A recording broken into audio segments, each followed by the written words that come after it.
magpatawad kahit na kanino man.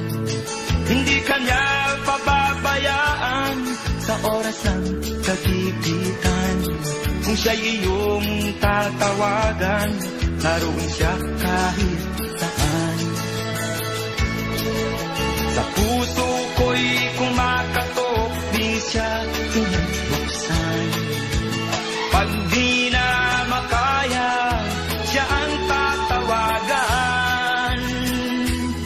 Kahit akong makasalanan, ako'y kanyang minamahal.